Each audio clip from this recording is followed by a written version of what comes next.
Thankful to all these great brothers who come before me and have preached the Word of God in such a dynamic way.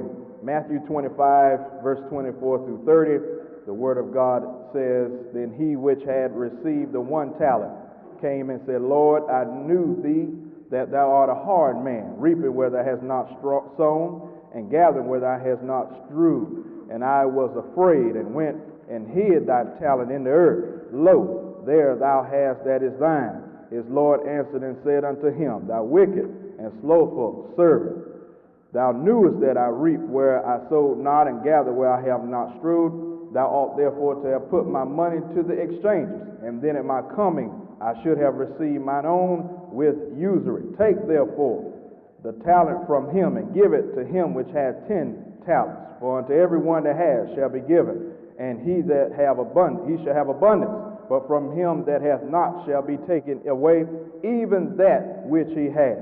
Cast ye the unprofitable servant into outer darkness. There shall be weeping and gnashing of teeth. Use it or lose it.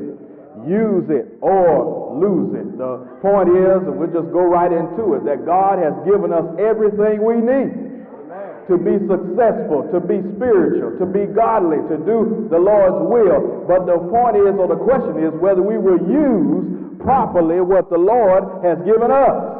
It's up to us. We're going to have to decide whether we're going to use what God has given us or not. And this beautiful parable, this parable of the talents, Jesus taught many parables in order to illustrate points to the individuals who were hearing him, using things they understood to help them to understand things they did not understand. In many of the parables, each parable has a poignant point. In the parable of the sower, the point is attitudes towards the kingdom. In the parable of the tares, the point is evil in the kingdom. In the parable of the mustard seed, the point is growth in the kingdom. The parable of the hidden treasure, the point is discovering the kingdom.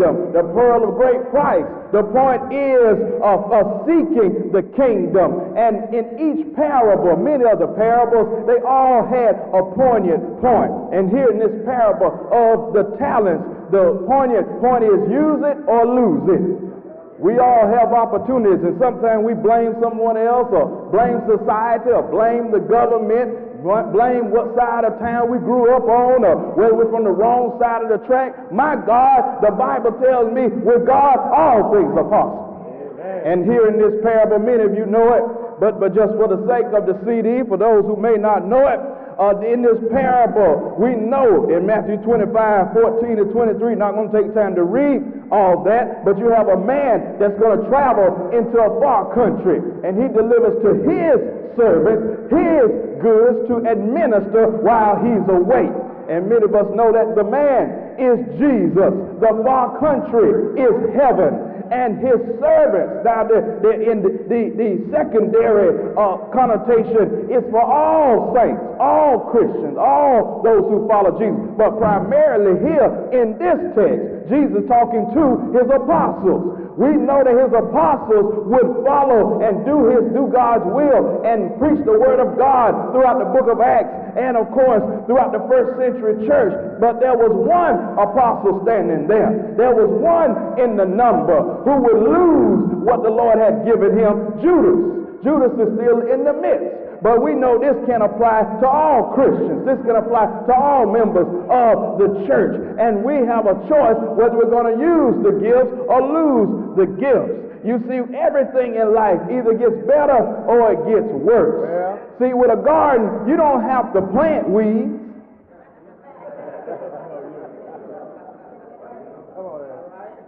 Just fail to care for the garden and see what comes up. See, with an automobile, if you don't drive it, it will automatically get worse. With your muscles, if you don't properly use them, they automatically get worse. And we must use what God has given us, or we will lose the blessings God has for us. In this parable of the talents, And many, we'll just read a few verses here in Matthew 25, verse 14. For the kingdom of heaven is as a man traveling into a far country. He called unto his servants and delivered to him his goods. To one he gave 5 talents, to another 2, to another 1, to every man according to his several ability. And straightway he took his journey. That lets me know Jesus gives us, or what he gives us, according to our ability. The Lord knows what we can handle and knows what we cannot handle. He knows what we can take care of and what we can't take care of. But the point is, we must be faithful with what the Lord has given us.